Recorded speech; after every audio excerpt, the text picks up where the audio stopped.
autorités depuis le 5 septembre. Nous allons en parler dans cette émission. On parlera également de la décision du colonel Mamadi Doumbouya de remplacer la volonté, donc la menace du colonel Mamadi Doumbouya de remplacer les conseillers communaux par des délégations spéciales. Mais d'ici là, on reste toujours sur ce sujet, Odilon, des droits de l'homme et effectivement où on hausse le ton un tout petit peu. Je parle des organisations de défense des droits humains qui pensent que, bon, on va dire ça comme ça, trop c'est trop et qu'ils demandent au CNRD de se ressaisir. On va avoir le président, pas le président, le vice-président de l'organisation des droits de l'homme, de l'organisation l'OGDH, voilà, l'organisation guinéenne des droits de l'homme. On va la voir dans cette émission. Mais en attendant, qu'est-ce qu'on peut dire là-dessus? Voilà, quand on est acteur défenseur des droits de l'homme et quand on constate des dérives de la part des autorités qui sont censées s'investir dans la promotion et la protection des droits de l'homme, je crois qu'il faut sortir de sa zone de confort, il faut se faire entendre. Donc c'est ce que les acteurs, les défenseurs des droits de l'homme sont en train de faire. Mais encore une fois, je suis de ceux-là qui pensent qu'il faut à un moment donné changer de paradigme. Voilà, il faut à un moment donné changer de paradigme en ayant le courage de situer la responsabilité de toutes les parties. Aujourd'hui, on parle de tuerie, certes. Il n'y a rien qui puisse expliquer ces tueries que nous constatons pendant les différentes manifestations. Il n'y a rien qui puisse justifier cela, fondamentalement. Mais puisque ces gens sont le plus souvent morts par balle, qui détient les armes? À la question, on se dira, après, c'est l'État, parce que c'est elle et c'est lui qui dispose des armes. Mais il y a une question, il y a un souci aujourd'hui au niveau de la circulation des armes légères. Voilà. Ce n'est pas un secret, il y a des personnes privées, des personnes physiques qui peuvent disposer des armes. Parce que la Guinée est entourée par des États qui ont connu des guerres. Donc, avec la porosité de nos frontières, il est arrivé que les citoyens, lambda, puissent disposer de ces armes-là. Pendant les manifestations, je vous dis que pendant les manifestations, tout est possible.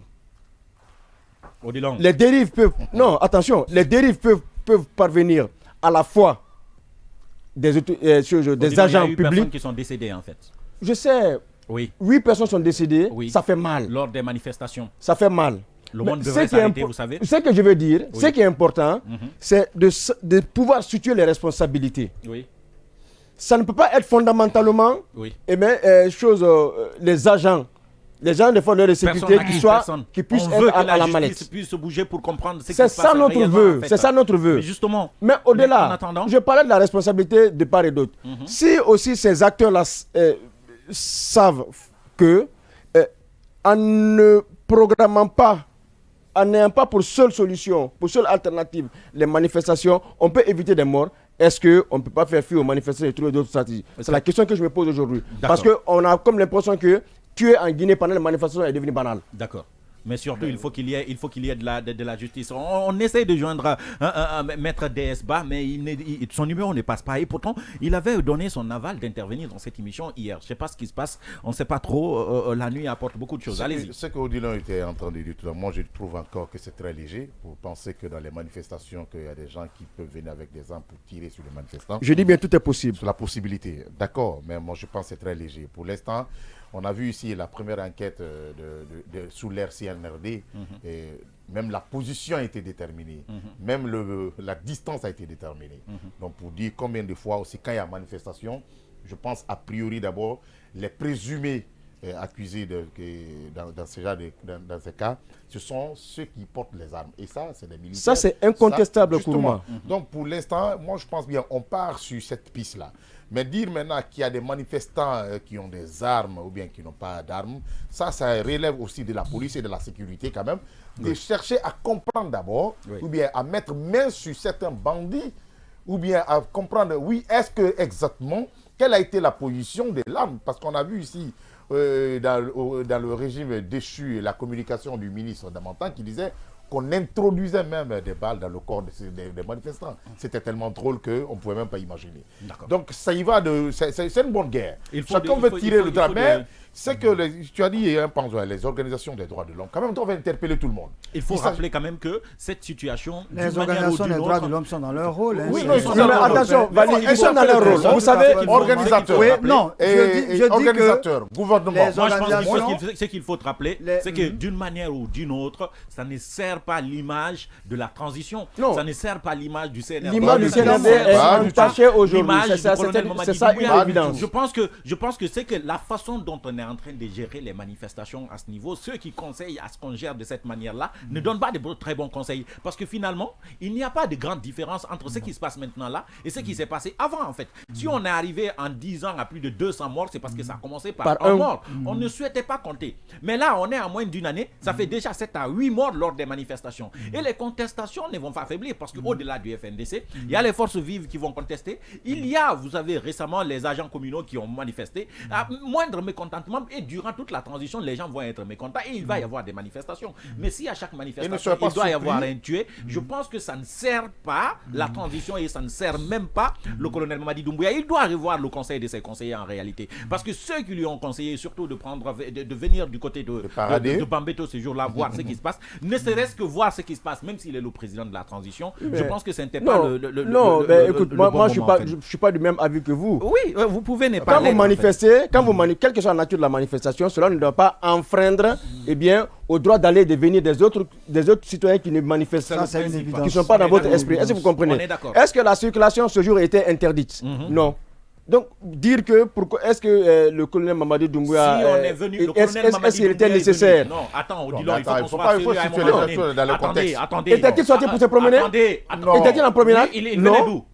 Il venait d'où? Non. Après l'inauguration. Mais c'est ce que je suis en train d'expliquer en fait. Donka se trouve en ville, en réalité. Et le palais du colonel Mamadi Doumbouya se trouve en ville. Il était à l'inauguration. Il est la première autorité du pays aujourd'hui. Il y a une manifestation, dans une zone de Conakry.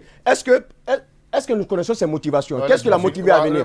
Est-ce qu'il est venu faire un constat pour prendre des décisions après? On ne sait pas. Oui, est-ce qu'il est venu visiter un chantier? On ne sait pas. Non, attention, il ne faut pas. Il faut pas aller vite en besoin. Après l'inauguration de l'hôpital Donka, le colonel. On va écouter Mohamed. Après l'inauguration de l'hôpital Donka, le colonel, son programme, c'était d'aller en ville. Sauf que immédiatement, le cortège s'est directement dirigé sur l'axe. Non.